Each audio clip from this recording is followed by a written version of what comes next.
Habit number 1. Organize tomorrow today. Imagine I come to you and ask you to play a game with me. You will get 10 questions. If you answer them correctly, you will win money. Each question is worth $1,000. However, there are 3 questions that are worth $10,000. You have 24 minutes to answer all 10 questions. But here's the thing. I will not tell you which of those questions is worth $10,000. You will only know how much you have won at the end of the game. So the game starts. Now, I've made it hard for you by not telling you which of those 3 questions are worth $10,000. But what I don't know about you is that you are a pretty smart person, and you have already figured out the trick and know that question number 2, number 4, and number 6 are the high-value questions. I don't know how you did it, but you somehow figured out the trick before the game begins. Now, as soon as the game starts, which questions are you going to focus on first? The answer is obvious, right? You wouldn't move on to another question before you made sure that you answered those 3 questions first. The remaining 7 questions are just bonuses if you get them right. There's a very high chance that you will win quite some money in this game because you knew the trick. This was a hypothetical game, but what you don't realize is that you are actually playing this game every single day in real life. When your day starts, you get 24 hours, and you get a list of tasks you need to work on. Just like in our game, most of those tasks are worth $1,000, and only 2 or 3 are worth $10,000.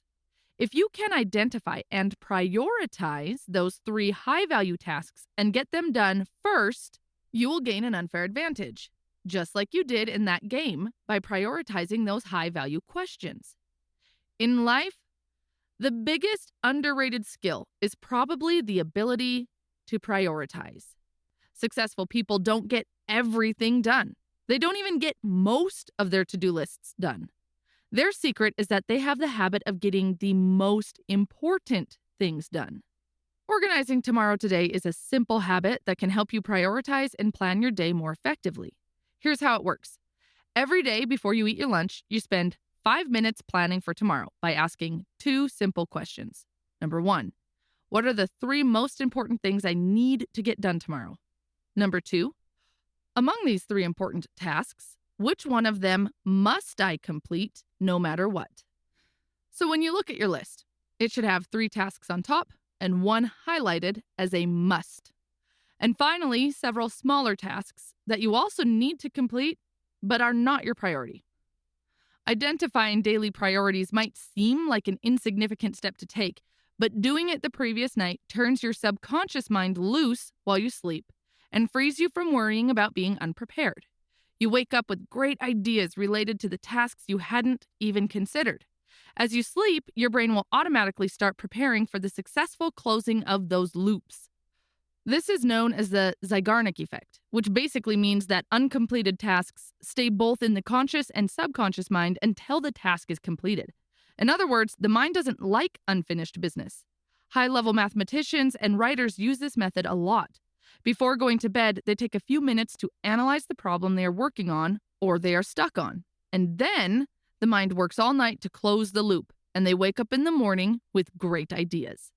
Another benefit of organizing tomorrow today is that you can go into your next day feeling more prepared and less anxious.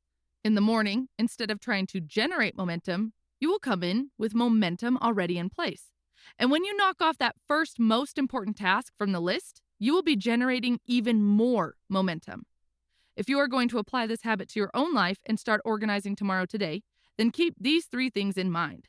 Number 1, don't wait until it is the very last thing in your day to organize for tomorrow. Do it a bit earlier in your day. Before lunch is a great time. Make a rule for yourself to organize tomorrow before you take the first bite. Number 2, for some reason, if you can't work on your important tasks, then at least spend 1 minute on them. This will help you to develop the habit. Number 3, remember, if you don't prioritize, other people will do it for you.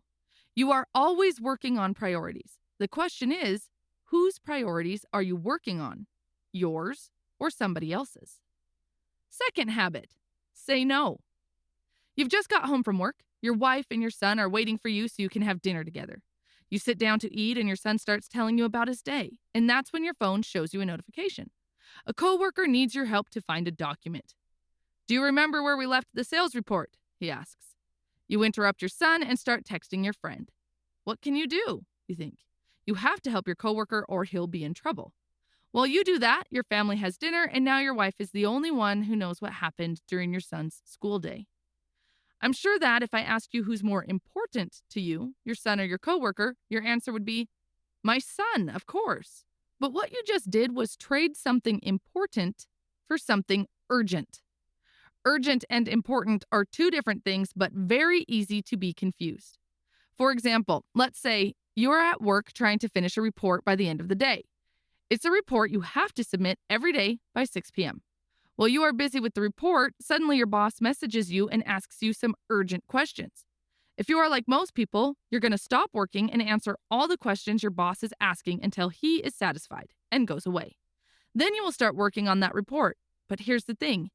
You already lost momentum and quite some time as well, which means you will probably miss the 6 p.m. deadline and work overtime. Not just that, you are also going to miss the dinner with your family. And then when your partner asks you why you are late, you will start complaining about your job and blame your boss. I know you won't like this, but you are the one to blame, not your boss. You were the one who didn't have the courage to say no to your boss. You were the one who traded something urgent for something important. The right thing to do in this scenario was to explain to your boss that you were working against an important deadline and you would get back to him once you were done. Urgent things come up all the time. When you say yes to one urgent thing, you're saying no to another important thing. Just like when you said yes to your boss, you said no to your own work and to your family. I know saying no is hard. It is uncomfortable, and we've not been used to doing it, especially when the person is someone above us. But without it, life becomes impossible to handle. I once heard a story about a retired athlete who was always eager to help people. For years, he would help anyone in any way he could, to the point he was more burned out than he had ever been before retirement. And he was spending less and less time at home with his family. So he made a very simple change. He placed a picture of his wife and kids on his desk, next to his phone. Every time a call came in, he would stop for a moment and think about what he was really saying yes and no to. He didn't stop helping others, but he became more selective about his actions. So remember, when you say yes to something, you're saying no to many other things. You're always choosing. Choose wisely. Put a sticky note on your computer if you have to. Do whatever you need to do, but make saying no a daily habit. I don't want to sound like I've mastered these habits and I'm here to teach you. No, I am still struggling. I am still catching myself reading an email on my phone while my daughter is trying to talk to me. I am still missing dinners because I forgot to say no. The important thing is that compared to yesterday, I am a little bit better today at saying no. And that is what matters. We should always compare where we are today compared to where we were yesterday, instead of comparing ourselves to others. Okay, I went off topic here a bit. So to summarize, make it a habit to say no, especially to the things that are urgent but not important. Third habit, focus on one thing at a time. Bobby Gassoff had just finished college with the ambitious goal to join the Navy SEALs. These guys are the best of the best in the U.S. military when it comes to combat. He prepared himself, and when he got there, he was in peak physical and mental condition. But there was something called Hell Week that he wasn't prepared for. It was designed to separate the toughest from the rest, and it was brutal. They had less than 30 minutes of sleep each night, and they were always cold and wet. By the third day, Bobby was completely exhausted. He still had 4 nights to go, and the best runner and swimmer in the group had just quit. When the trainees finally got a few minutes to eat in between activities, the instructors would walk among the exhausted men and call out the long list of brutal activities that were scheduled for the rest of the time left. This was a tactic designed to overwhelm the weak candidates and eliminate them. Bobby thought about quitting too, but instead, he came up with a strategy. He would narrow his mind to a single focus point. Thinking about the 4 long days of torture that were coming was driving him crazy.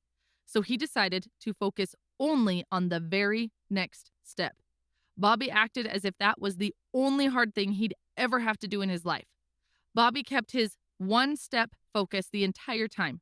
Among the 240 men, Bobby was one of the 24 left. and one of the only two who graduated as an officer.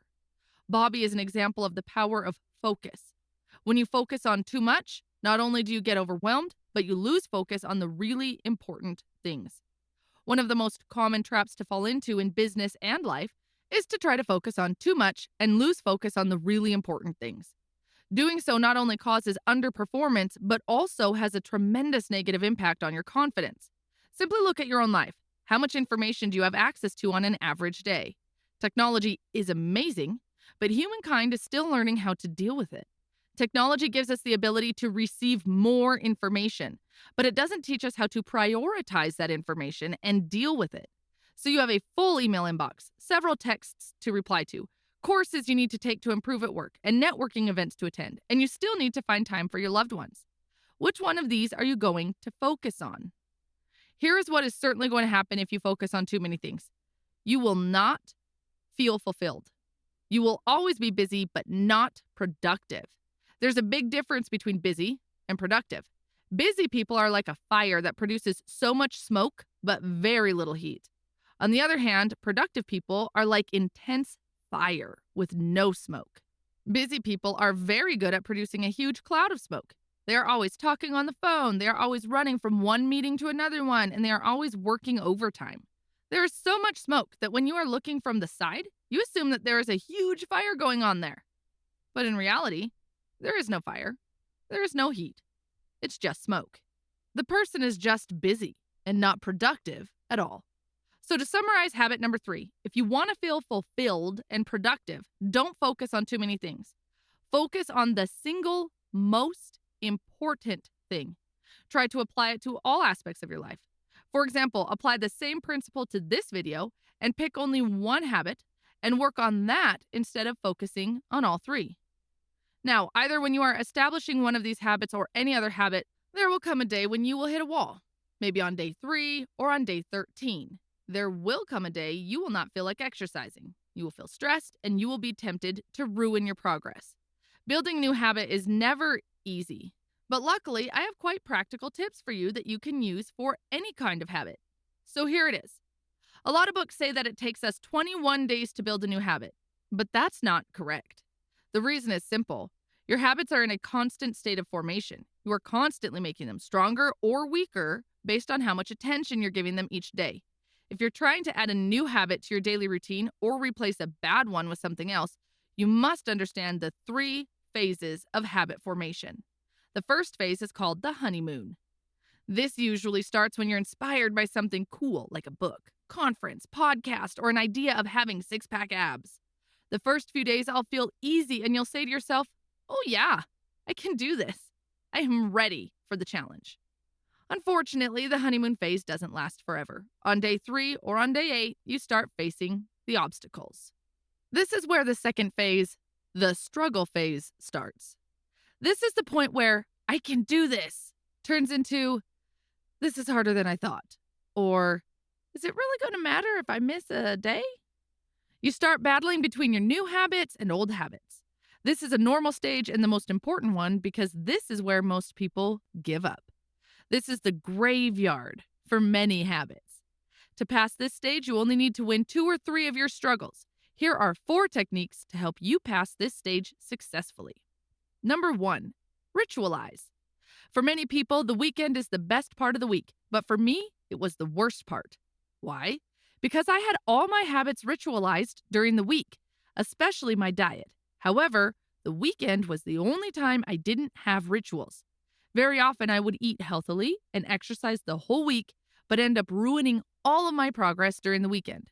For a while, I couldn't figure out why this was happening, but then realized it was all because I had very few rituals for the weekend. So if you want to make it easy to win your struggles, ritualize your new habit for the entire week. Number 2, recognition. When you get to day 3 of the exercise plan and you are lying in bed debating with yourself about whether or not you want to go out in the rain and get it done, recognize where you are. Learn to simply say to yourself, I have entered the struggle phase. Recognizing that you are in a struggle phase is like taking the blindfold off before the fight begins. Now you know what you are fighting. Remind yourself that it is important to win this one today. Why? Because each time you win a struggle, the next one becomes easier to beat, thanks to the momentum you are creating. Momentum works the other way too. Each fight you lose makes it easier to quit the next time. Number 3, ask 2 questions to yourself. When you're in the struggle, ask yourself, how will I feel if I win this struggle? And how will I feel if I lose it? This changes your focus from your struggles to your emotions. As you do that, focus on the good feelings like hope, optimism, and pride instead of the negative ones associated with losing. Number 4, life projection. Visualize how your life will be in 5 years if you do not make the desired change and consistently win your struggles. What will your life be like 5 years from now if you keep on following the same diet, if you don't exercise, if you don't quit smoking? Be honest with yourself. Create a detailed projection and imagine how you would be feeling then. Now do the same thing, but if you succeed, what will your life be like if everything goes well? This is a powerful exercise that will help you win your struggles. Finally, the last phase is called second nature. At this stage, your desired habit requires very little effort to happen. You feel like you already have won the battle. But don't let your guard down so fast because there are 3 big monsters hiding behind the bushes ready to attack. Number 1, discouragement monster.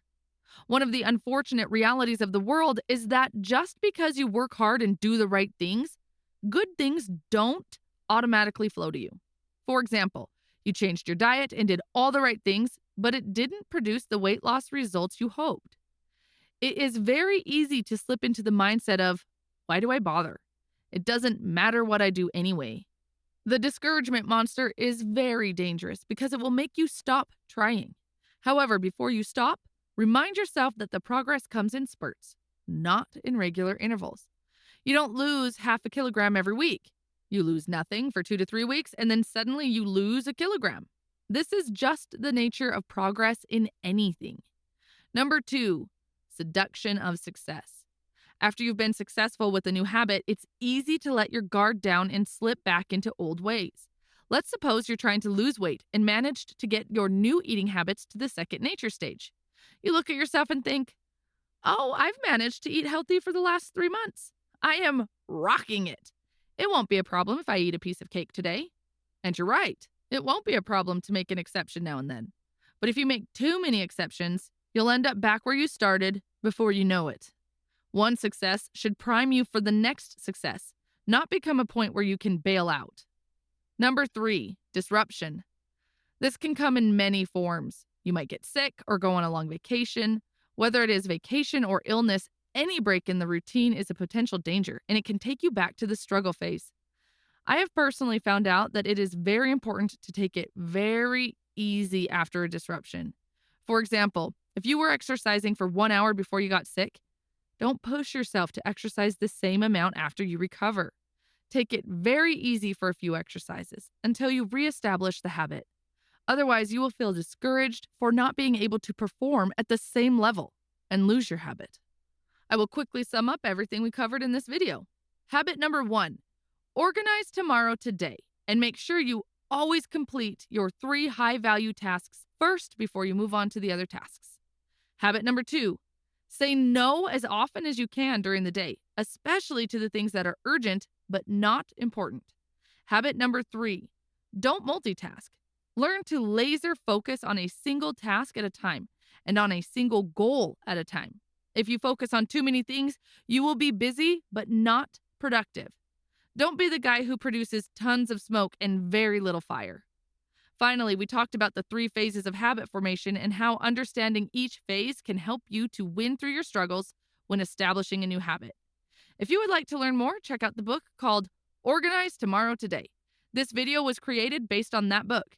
And if you would like to learn more about habits, then check out the summary of the book called Atomic Habits. You probably see it on your screen right now. Thanks for watching.